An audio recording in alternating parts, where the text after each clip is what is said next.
Di sini kita akan membahas mengenai pengenalan akuntansi hingga membuat persamaan akuntansi.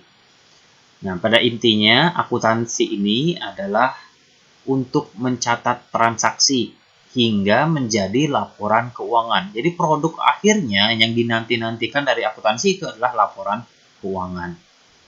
Nah, dalam membuat akuntansi ada beberapa prosedur yang harus kita lalui.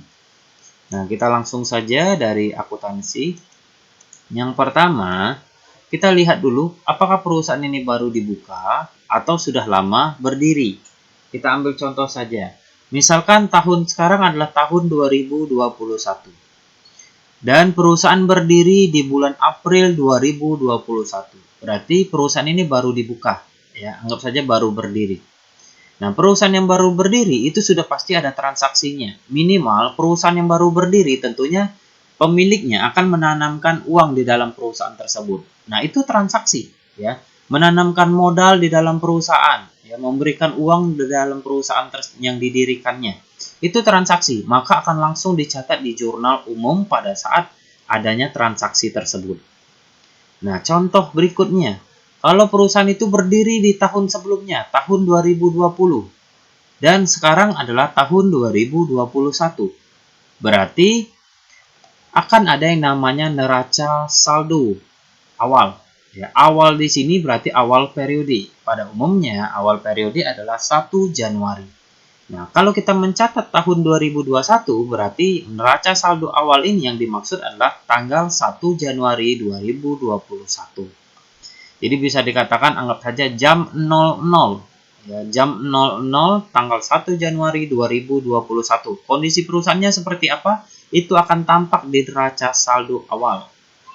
Nah, di neraca saldo awal ini akan tertulis perusahaan memiliki kas berapa, atau bisa dikatakan uang berapa banyak, perlengkapan berapa banyak, lalu gedung berapa nilainya, dan ada hutang berapa besarnya, dan lain sebagainya. Nah, kalau sudah ada neraca saldo awal, jadi anggap saja tadi jam 00, ya, jam 7 pagi kita kerja sudah dapat nota-nota transaksi. Ya, jadi pada saat jam 7 perusahaan langsung melakukan transaksi. Ada transaksi jual beli ataupun juga ada transaksi pembayaran dan lain sebagainya. Barulah dicatat di jurnal umum. Jadi tanggal 1 Januari ada membayar beban. Jadi tanggal 1 Januari langsung dicatatlah beban di dalam jurnal umum. Nah, untuk pengenalan sendiri, untuk mencatat ini ada pilihan yang kedua, yaitu jurnal khusus. Di sini kita belum mempelajari, jadi intinya ada yang namanya jurnal umum, ada yang jurnal khusus. Pilih salah satu, ya, bisa pakai jurnal umum, bisa pakai jurnal khusus. Nah, kita langsung masuk saja. Jadi ini hanyalah pilihan. Kalau sudah dibuat jurnal umum, kita akan membuat yang namanya buku besar. Jadi kalau ada transaksi tentunya akan mempengaruhi nilai. Ya, pada intinya kalau sudah buat jurnal umum, buat buku besar. Kalau sudah buat buku besar, diperbolehkan membuat neraca saldo kembali. Jadi kondisi setelah adanya transaksi di jurnal umum, tetapi ini tidak wajib, ya, boleh dilewati. Kalau sudah selesai buat buku besar, bisa langsung membuat jurnal penyesuaian. Kalau jurnal penyesuaian ini adalah jurnal yang dilakukan di akhir periode untuk menyesuaikan suatu akun. Jadi beda dengan jurnal umum. Jadi kita ambil contoh saja, tanggal 1 Januari ada transaksi, catatlah dengan jurnal umum. Lalu tanggal 2 Januari transaksi lagi, catat di jurnal umum, dan lain sebagainya. Sampai dengan akhir periode. Akhir periode ini bisa saja di tanggal 31 Desember 2021. Nah, kita akan melakukan yang namanya jurnal penyesuaian. Jadi jurnal penyesuaian ini dilakukan di akhir periode. Nah, akhir periode ini bisa saja dalam bentuk tahunan, ataupun juga bisa dalam bentuk bulanan. Ya. Jadi kalau perusahaan menghendaki laporan setiap bulan, berarti akhir periodenya setiap bulan. Jadi tergantung dari perusahaan masing-masing. Pada intinya, jurnal penyesuaian ini di akhir periode. Dan siklusnya sama, kalau sudah buat jurnal penyesuaian akan masuk ke buku besar. Kalau sudah buat buku besar, boleh membuat neraca saldo lagi. Namanya neraca saldo setelah penyesuaian. Tapi ini kembali lagi tidak wajib. Nah, kalau sudah buat buku besar, Selanjutnya kita akan membuat kertas kerja. Kalau sudah membuat kertas kerja, barulah kita membuat laporan keuangan. Di mana laporan keuangan yang kita kenal, kita menggunakan SAK, ya. SAK yang paling simpel yang biasanya kita pelajari untuk pengantar akuntansi adalah SAK etap atau entitas tanpa akuntabilitas publik. Nah, di sana ada laporan laba rugi, perubahan ekuitas, neraca, arus kas, dan catatan atas laporan keuangan. Nah, ini produk akhirnya, tetapi sebenarnya ini belum selesai. Kalau sudah selesai laporan keuangan, kita akan membuat neraca saldo untuk tahun berikutnya. Jadi prosesnya ada yang namanya jurnal penutup. Kalau sudah jurnal penutup, buat lagi buku besar, lalu jadilah neraca saldo akhir. Neraca saldo akhir ini adalah neraca saldo setelah seluruhnya, ya. Jadi bisa dikatakan neraca saldo tanggal 31 Desember 2021 setelah membuat laporan keuangan, setelah membuat jurnal penutup, dan setelah membuat buku besar yang terakhir kalinya. Dan itu adalah menjadi neraca saldo akhir di tahun 2021. Dan itu akan menjadi neraca saldo awal di tahun 2022. Atau tahun berikutnya. Nah, inilah yang nanti kalau tahun 2022, neraca saldo akhir ini akan menjadi neraca saldo awal di tahun 2022. Makanya ini akan berterus, ya. Ini tahun 2021 sudah selesai sampai dengan akhir tahun 2021, dan 2021 ini akan menjadi awal di tahun 2022, dan siklusnya akan lanjut terus seperti ini. Nah, untuk ilustrasinya nanti kita akan bahas di berikutnya. Ya, pada intinya ini akan kita bahas kembali. Sekarang kita masuk ke sini, jenis-jenis akun. Akun ini ada real, ada akun nominal. Ya, akun nominal ini sementara. Di sini ada yang namanya aset, liabilitas, ada ekuitas. Liabilitas ini kita kenal dengan nama hutang. Ekuitas ini kadang-kadang kita kenal juga dengan nama modal. Aset ini ya seluruh harta kalian. Ya, sebagai contoh harta kalian ada kas itu uang. Ya. Terus kalian punya harta apa lagi? Itulah yang namanya aset. Kita ambil contoh dalam kehidupan sehari-hari. Kalau kalian punya handphone itu adalah aset. Punya laptop itu adalah aset, dan lain sebagainya. Ini aset yang tetap. Sebagai contoh, pada tanggal 31 Desember, kalian memiliki kas senilai 100.000. Lalu, pada tanggal 1 Januari, esoknya, ya, tanggal 31 Desember, esoknya kan tanggal 1 Januari. Pada saat tanggal 1 Januari, uang kalian ya masih 100.000. Nah, itulah maksudnya tetap. Ya, hutangnya juga. Tanggal 31 Desember, kalian punya hutang 10.000. Lalu tidur, besoknya sudah tanggal 1. Pada saat tanggal 1, hutang kalian ya tetap 10.000. Sedangkan kalau akun nominal, kita lihat pendapatan tahun 2021. Misalkan pendapatan tahun 2021, tanggal 31 Desember 2021, pendapatannya ada 500.000. Lalu kalian tidur, besoknya itu sudah tanggal 1 Januari tahun 2022. Kalau ditanya pendapatannya berapa tahun 2022? Tentunya pendapatannya masih 0, karena tahun 2022 baru mau kalian mulai. Tapi kalau kalian ditanya pendapatan tahun 2021, ya kalian bisa jawab 500.000. Tapi kalau pendapatan tahun 2022, ya pendapatannya masih 0, karena masih tanggal 1. Kalian belum ngapa-ngapain. Anggapannya, kalian baru bangun tidur, belum ngapa-ngapain, tentunya belum mendapatkan pendapatan di tahun 2022. Nah, itulah maksud akun nominal atau sementara. Ini adalah bentuk akunnya, tidak terlalu kita bahas. Lalu ini adalah saldo normal setiap akunnya.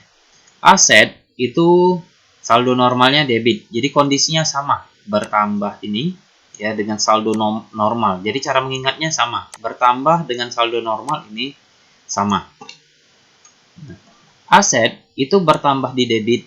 Jadi anggap saja aset ini salah satu contohnya adalah uang. Uang ini kalau nama akunnya adalah kas.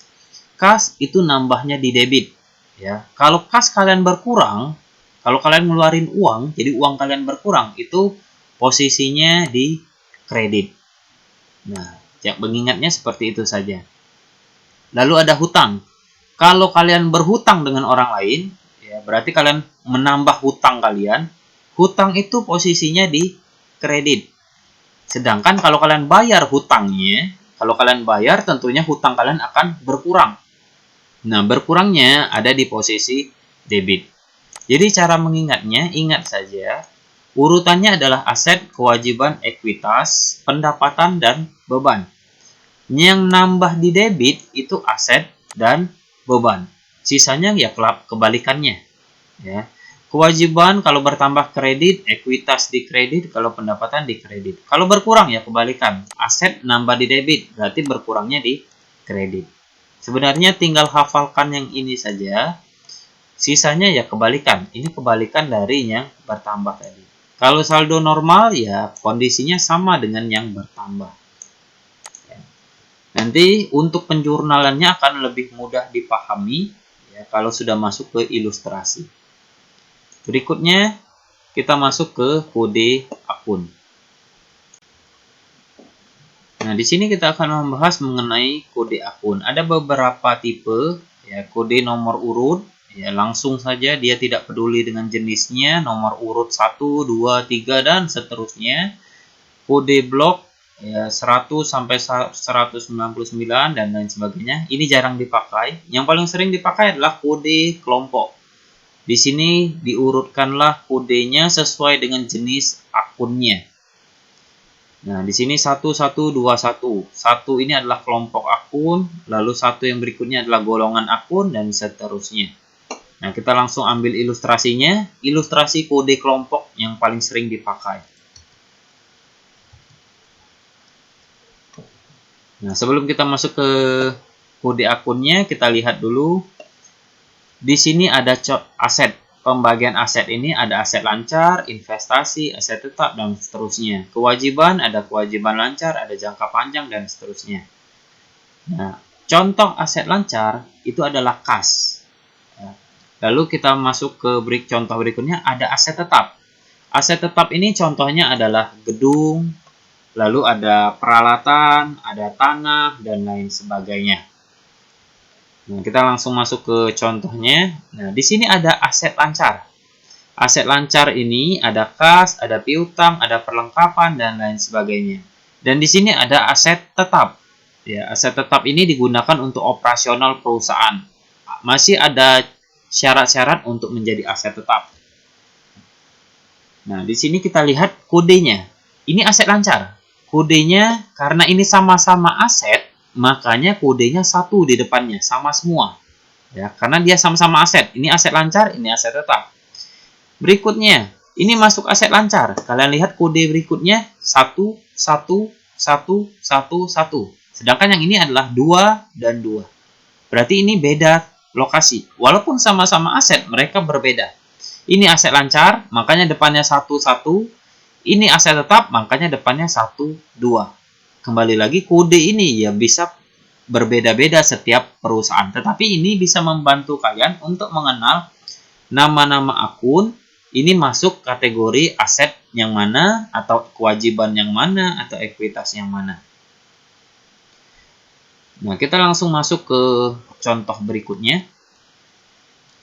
Nah, ini kode bukan berarti pasti 3.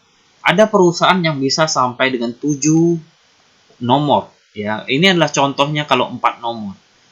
4 nomor kas. Lalu di sini ada pembagian lagi. Kas ini terdiri dari akun kas, lalu terdiri dari akun kas kecil. Jadi ada 111, 1, 111, 2. Piutang bisa saja di dalamnya ada lagi, sehingga kodenya 1121, lalu ada 1122 dan seterusnya. Nah, jadi akun ini bisa saja 3, bisa saja 4, bisa saja 5, bisa saja sampai dengan 7 nomor. Jadi tergantung dengan jenis perusahaan. Kalau perusahaannya memiliki akun yang banyak, itu tidak menutup kemungkinan nomornya juga banyak. Nah, sekarang salah satu fungsi penomoran ini akan mempermudah kalian untuk mengenal nama-nama akun yang tidak kalian ketahui. Sebagai contoh, di sini kalian melihat ada akun namanya asuransi dibayar di muka. Nah, kalian bingung, apakah ini masuk ke aset, apakah masuk kewajiban, dan atau ekuitas, atau pendapatan, atau beban. Nah, lihat nomornya. Kalian bandingkan nomornya. Di sini 11, ya. Di sini juga 11. Berarti logikanya ini kodenya sama dengan kas, mirip dengan kas. Berarti yang pertama dia pasti masuk kategori aset. Lalu dia masuk ke aset lancar karena kode depannya sama dengan kas. Ya. Berikutnya nomor 6. Nah, bisa saja dia urutannya di bawah ini. Ya, di bawah setelah ini. Nah, makanya bisa diletakkan di sini. Nah, jadi kalian bisa tahu ini bukan masuk ke aset tetap, tapi masuk ke aset lancar karena kalian bisa melihat kode akunnya. Jadi kode akun ini bisa membantu kalian untuk mengetahui ini masuk akun yang mana. Nah, kalau kalian sudah tahu aset, maka kalian akan tahu rumusnya, apakah dia menambahnya di debit ataukah menambahnya di kredit. Nah, tinggal kalian lihat lagi rumus yang sebelumnya. Aset itu nambahnya di debit atau di kredit. Kita masuk ke contoh berikutnya. Nah, di sini kita lihat contohnya ada akun baru lagi namanya pendapatan diterima di muka. Nah, di sini kalian bingung mau masukin kemana? Apakah masuk kategori aset? Kita lihat kodenya. Kodenya depannya 2, sedangkan ini 1 semua. Berarti bukan masuk kategori aset. Kita harus cari akun yang lain. Nah, kita lihat di sini. Nah, contohnya, kalian sudah tahu ada kas, ada gedung, ada utang, dan seterusnya. Nah, di sini ada kode-kodenya semua. Nah, kita masukkan. Pendapatan diterima di muka. Kita lihat kodenya 2. Nah, di sini yang ada 2-nya adalah utang usaha dan utang gaji. Ini adalah kode untuk kewajiban. Berarti bisa dikatakan ini adalah kewajiban. Ya, jadi ini temannya. Temannya utang gaji. Nah, bisa kita letakkan di sini. Jadi kalian bisa tahu letaknya di mana. Sedangkan selanjutnya sewa dibayar di muka 114. Kita lihat kode yang paling mirip, adanya ada di sini. Nah, berarti kita letakkan ada di sini. Nah, ini bisa kita jauhkan. Nah, jadi kelihatan. Nah, jadi sewa dibayar di muka itu masuk ke aset lancar, kodenya sama. Ya. Nah, ini aset tetap kita pindahkan. Nah, letakkannya di sini. Nah, jadi bukan aset tetap. Aset tetap kode keduanya adalah angka 2, sedangkan ini angka 1. Nah, berarti aset lancarnya ada kas, ada sewa dibayar di muka. Sedangkan kewajibannya ada utang usaha, ada utang gaji, ada juga pendapatan diterima di muka.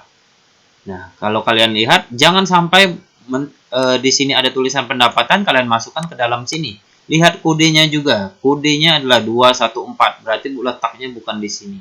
Karena yang namanya ada diterima di muka, nanti kalian pelajari pada saat membahas jurnal penyesuaian. Ya. Pendapatan diterima di muka ini adalah kewajiban. Nah, disinilah saya menerangkan, kalau kita mengenal kode-kode akun, ini akan mempermudah kalian untuk mengetahui kalau ada akun yang tidak kalian ketahui letaknya ada di mana. Nah, maka dari itulah, kode akun ini cukup membantu kalian untuk mengkategorikan apakah dia aset, apakah dia kewajiban, ekuitas, pendapatan, atau beban. Kalau kalian sudah tahu, maka itu akan mempermudah kalian pada saat kalian melakukan penjurnalan yang di sini. Contohnya tadi, pendapatan diterima di muka. Kalian bingung dengan melihat kode akunnya, kalian tahu dia adalah kewajiban. Maka dari itulah pendapatan diterima di muka itu kalau bertambah di kredit, kalau berkurang di debit. Nah, itu adalah salah satu fungsi dari kode akun. Jadi bisa mempermudah kalian untuk mengelompokkan dia masuk akun yang mana, lalu kalian bisa tahu kalau bertambah di mana, kalau berkurang di mana. Jadi jangan takut kalau ada kode akun, kalau ada nama akun yang tidak kalian ketahui. Seperti contoh tadi. Jadi kalau sudah tahu kode akunnya, kalian akan lebih mempermudah dalam penjurnalan. Berikutnya, kita akan masuk ke persamaan dasar akuntansi. persamaan dasar akuntansi ini adalah aset sama dengan kewajiban plus ekuitas. Kadang-kadang kita masih mengenal aset ini dengan nama aktiva, tapi aktiva ini sudah jarang dipakai, ya, sudah tidak lagi dipakai. Istilah yang kita gunakan adalah aset. Lalu di sini ada kewajiban atau liabilitas, kadang kita kenal juga dengan nama hutang. Lalu ekuitas kadang-kadang juga masih ada yang mengenalnya dengan nama modal. Jadi ya tergantung dari pembelajaran kalian untuk lebih memahami ini. Tetapi inilah istilah yang sekarang digunakan. Aset sama dengan kewajiban plus ekuitas. Nah, kenapa rumusnya seperti ini? Saya akan bahas mengenai logikanya. Kita anggap saja kalian punya uang. Itu benar-benar uang kalian 100 juta.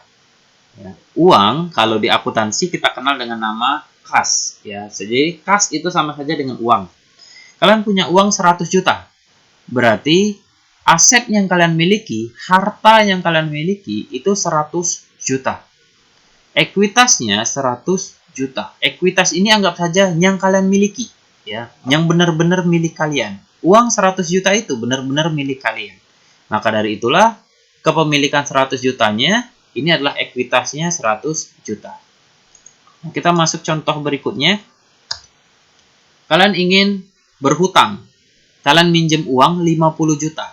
Otomatis uang yang kalian pegang adalah 100 juta ditambah dengan 50 juta. Jadi dalam artian uang yang kalian pegang, ya, yang kalian miliki adalah 150 juta yang terdiri dari 100 juta milik kalian dan 50 juta dari hutang. Karena yang namanya hutang tentunya nanti harus kita bayar. Maka dari itulah rumusnya jadi asetnya 150 juta sama dengan kewajiban 50 juta ditambah ekuitas 100 juta. Ini kan balance jadinya sama. 150 juta sama dengan 50 tambah 100. Jadi intinya seluruh harta kalian itu sumbernya cuma ada dua. Ya. Yang pertama memang barang kalian. Yang kedua, itu berasal dari hutang. Seperti ini, contohnya tadi, kalian punya uang 150, sumbernya punya kalian sendiri 100, dan 50-nya dari hutang. Tidak mungkin ini tidak balance. Logikanya, kalau kalian punya uang 200 juta, kalau di sini 50, di sini 100, berarti 50 sisanya itu dari mana? Kan nggak jelas. Makanya di sini pasti balance. Kita masuk contoh berikutnya. Kalian minjem uang lagi 20 juta. Jadi uang kalian akan bertambah 20 juta. Maka rumusnya akan menjadi 170 juta karena uang yang kalian miliki awalnya 150 lalu ngutang lagi 20. Berarti total uang yang kalian miliki 170 juta. Hutang kalian pertama tadi minjam 50 juta, lalu minjam lagi 20 juta. Sehingga totalnya jadi 70 juta. Lalu ekuitasnya tetap 100 juta. Jadi bisa dikatakan uang yang kalian miliki 170 juta itu berasal dari milik kalian 100 juta dan kewajiban atau utang 70 juta. Nah, sekarang kita lanjutkan contoh berikutnya. Uang tadi kita belikan aset. Contohnya aset ini adalah perlengkapan. Makanya akan ada perubahan jenis aset. Kasnya totalnya menjadi 160 juta karena 10 jutanya dipakai. Ya, 10 jutanya dipakai untuk beli perlengkapan. Maka perlengkapan kalian akan bertambah 10 juta. Kalau ditanya asetnya berapa atau sekarang? Asetnya ya tetap 170 juta. Hanya saja bentuknya sudah berubah.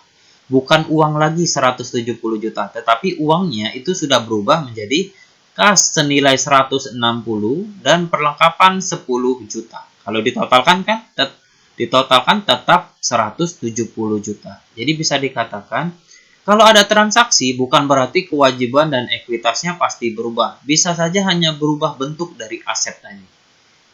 Nah, aset ini tadi contohnya uang yang 170 berubah menjadi uang senilai 160 dan perlengkapan senilai 10. Nah, ini adalah persamaan dasarnya. Jadi totalnya pasti sama, ya. Aset sama dengan kewajiban plus ekuitas. Selanjutnya kita masuk ke contoh persamaan akuntansi berikutnya. Di sini persamaan akuntansi yang pertama, dalam membuat persamaan akuntansi kita buat dulu aset. Ya, di sini aset sama dengan kewajiban plus ekuitas. Jadi makanya di sini aset. Aset ini bukan hanya kas saja, banyak ya kas, banyak aset ini. Ada aset lancar, ada aset tetap dan lain sebagainya. Makanya kolom ini bisa kita modifikasi, bukan hanya kas saja. Nanti bisa saja ada kas, ada perlengkapan, ada gedung, dan lain sebagainya. Jadi bisa bertambah. Nah, sekarang kita masukkan saja contoh yang tadi. Aset sama dengan kewajiban plus ekuitas. Nah, di sini ada contoh, Tuan Muslimin menginvestasikan uang tunai. Uang tunai ini berarti kas. Makanya kasnya bertambah 50.000. Ini dalam ribuan, ya, jadi 50 juta. Ekuitasnya akan bertambah 50 juta, sama seperti tadi. Ya. Kas ini berasal dari ekuitas pemiliknya. Lalu berikutnya Tuan Muslimin menyewa sebuah gedung untuk operasi konsultannya. Nah, di sini transaksi yang kedua, kasnya akan berkurang. Nah, kalau di akuntansi kita kenal berkurang ini dalam tanda kurung, ya bukan minus. Kalau dalam kurung ini berarti min hasil, artinya berkurang. Jadi kasnya berkurang 5.000 dan ekuitas pemiliknya berkurang 5.000. Dalam artian ini tadi dalam ribuan rupiah, berarti ini 5 juta. Dan keterangannya kita tulis karena ini membayar sewa, berarti di sini beban sewa. Jadi anggap saja tanggal 1 uangnya bertambah 50 juta. Lalu transaksi kedua karena bayar biaya gedung, kita di sini uangnya berkurang 5 juta. Kita masuk transaksi berikutnya. Tuan Muslimin membeli perlengkapan kantor secara kredit. Nah, istilah secara kredit ini berarti dia berhutang. Jadi anggap saja dia beli tapi belum bayar. Nah, di sini akan muncul kewajiban. Kewajiban ini adalah hutang. Nah, jadi logikanya kalian beli perlengkapan, kalian akan dapat aset berupa perlengkapan kantor. Perlengkapannya kalian dapatkan senilai 1.500.000. Lalu hutang kalian tentunya akan bertambah. Kasnya gimana? Karena ini belum dibayar, berarti kas kalian tidak berkurang. Adanya hutang kalian yang bertambah karena belum bayar. Berikutnya, Tuan Muslimin membeli peralatan kantor secara tunai. Tunai berarti dibayar. Nah, kalau dibayar berarti uang kalian akan berkurang senilai 10 juta. Makanya kasnya berkurang 10 juta. Karena di sini dalam kurung. Nah, karena kalian bayar 10 juta, kalian akan dapatkan peralatan. Maka dari itulah peralatan kalian akan bertambah 10 juta. Nah, kembali lagi ke rumus. Rumus ini harus balance, ya. Nah, di sini kita kembali lagi kita lihat contoh yang pertama, aset sama dengan kewajiban plus ekuitas. Di sini asetnya bertambah 50.000, ekuitasnya bertambah 50.000. Jadi kan balance. 50 sama dengan 0 ditambah 50. Untuk transaksi berikutnya, kasnya minus 5.000, kewajiban minus 5.000 sama dengan 0 ditambah minus 5.000. Jadi kan balance, ya. Transaksinya pun harus balance, bukan hasilnya saja tapi transaksinya juga. Begitu juga di sini. Asetnya 1.500 sama dengan kewajiban 1.500 tambah ekuitas 0. Lalu di sini, ya, di sini tidak ada perubahan karena asetnya di sini berkurang, di sini bertambah. Jadi balance kan? Di sini 10.000, di sini berkurang 10.000. Jadi hasilnya 0. Aset sama dengan kewajiban plus ekuitas. Asetnya 0, kewajiban 0, ekuitas 0. Masuk contoh berikutnya. Tuan Muslimin menerima uang dari pelanggan yang telah menggunakan jasa konsultan. Nah, di sini kalau pendapatan dan beban ini akan mempengaruhi ekuitas pemilik. Jadi kalau berhubungan dengan pendapatan dan beban, silakan masukkan ke ekuitas pemilik.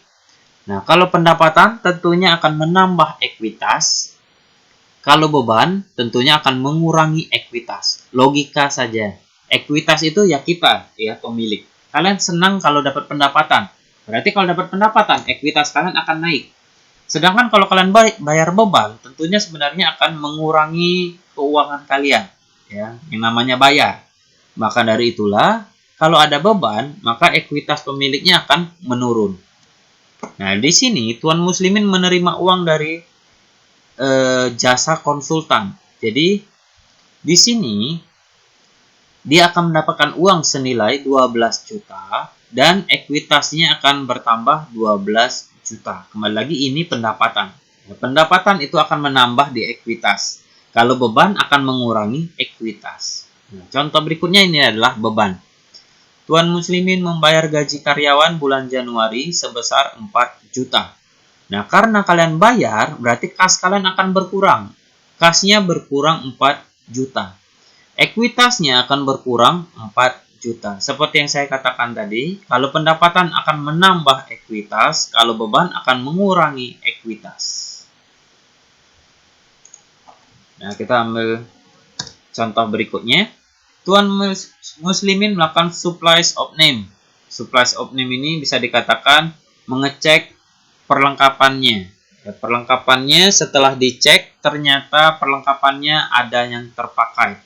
Perlengkapan ini contohnya alat-alat ATK, pena, penghapus, dan barang-barang kecil lainnya. Nah, ternyata sudah dipakai, anggap saja sudah habis, ya penanya habis, penghapusnya habis, itu nilainya sudah senilai 1 juta. Nah, di sini kita mencatatnya sebagai beban perlengkapan. Makanya perlengkapannya karena sudah digunakan 1 juta, makanya perlengkapannya berkurang 1 juta. Dan ini adalah beban perlengkapan. Beban perlengkapan tadi mengurangi ekuitas pemilik. Saya ulangi lagi, pendapatan akan menambah ekuitas, sedangkan beban akan mengurangi ekuitas.